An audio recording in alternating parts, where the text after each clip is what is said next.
नमस्कार, मैं काजल मिश्रा, स्वागत है आपका एनएल लाइव। नजर डालते हैं हिमाचल प्रदेश की मुख्य खबरों पर।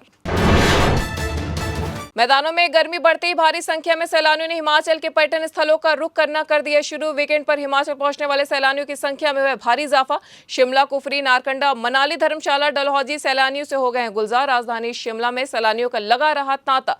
कार्ट रोड से मॉल रोड को जोड़ने वाली लिफ्ट के बाहर सैलानियों की लगी रही लंबी कतार। हिमाचल के प्रमुख शक्तिपीठों में चैत्र नवरात्र के पहले दिन भक्तों का लगा रहा तांता। वहीं आज नवरात्रि के दूसरे दिन भी श्री चामुंडा नंदिकेश्वर धाम, ब्रजेश्वरी माता मंदिर, चिंतपूर्णी देवी मंदिर, श्री नैना देवी मंदिर और ज्वालामुखी माता मंदिर में भी भक्तों का उमड़ा सैलाब। इसी के साथ प्रमुख शक्तिपीठों में श्रद्धालुओं के लिए की गई विशेष व्यवस्था। सभी मंदिरों में सुरक्षा के लिए पुलिस और होमगार्ड किए गए तैनात। सीसीटीवी कैमरों, ड्रोन से की जाएगी निगरानी। आज पूरे भारत में मनाया जा रहा है ईद का त्योहार। शिमला सहित पूरे प्रदेश में सोमवार को मनाई जा रही है ईद। शिमला की अलग अलग मस्जिदों में अदा की गई ईद की नमाज। सुबह ईदगाह, जामा मस्जिद संजौली और जामा मस्जिद बालूगंज में ईद की पढ़ी गई नमाज। इसके अलावा जामा मस्जिद मिडल बाजार में पढ़ी गई नमाज। हिमाचल में मुख्य सचिव को दिए गए 6 महीने के सेवा विस्तार पर तेज हो गई है सियासत। नेता प्रतिपक्ष पूर्व मुख्यमंत्री जयराम ठाकुर ने सुक्खू सरकार के इस फैसले पर कसा है तंज। शिमला में मीडिया से बातचीत करते हुए नेता प्रतिपक्ष जयराम ठाकुर ने कहा कि वर्तमान सरकार अलग तरह के ले रही है फैसले। उन्होंने कहा कि इस तरह के फैसलों पर टिप्पणी करना नहीं है उचित।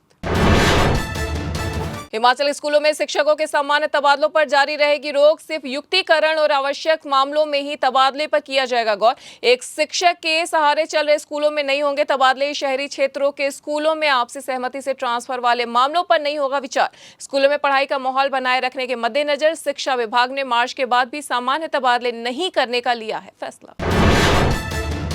शैक्षणिक सत्र 2025-26 की शुरुआत के साथ ही प्राथमिक स्कूलों का होगा व्यापक मूल्यांकन। अप्रैल में राष्ट्रीय शैक्षिक अनुसंधान और प्रशिक्षण परिषद नई दिल्ली की टीम प्रदेश के प्राथमिक विद्यालयों का करेगी रैंडम निरीक्षण। इस दौरान टीम विद्यार्थियों को और शिक्षकों के प्रदर्शन का करेगी आकलन। शिक्षकों से कार्यशालाओं में सीखे नवविचारों और शिक्षण तकनीकों को कक्षा में लागू करने से जुड़े अनुभवों पर की जाएगी चर्चा।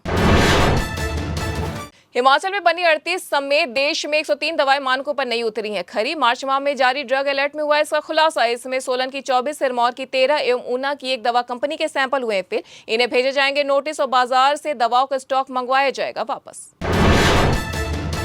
हिमाचल के राशन कार्ड उपभोक्ताओं को अगले महीने से डिपो में मिलेगा 1 लीटर रिफाइंड और 1 लीटर सरसों का तेल। खाद्य आपूर्ति निगम ने रिफाइंड तेल का टेंडर फाइनल कर सरकार को भेज दिया मंजूरी के लिए। 5 कंपनियां टेंडर में हुई थी शामिल। अब सरकार को मंजूरी मिलने के बाद खाद्य आपूर्ति निगम जारी करेगा सप्लाई ऑर्डर। खाद्य आपूर्ति निगम ने दाल और चना का सप्लाई ऑर्डर भी कर दिया है जारी।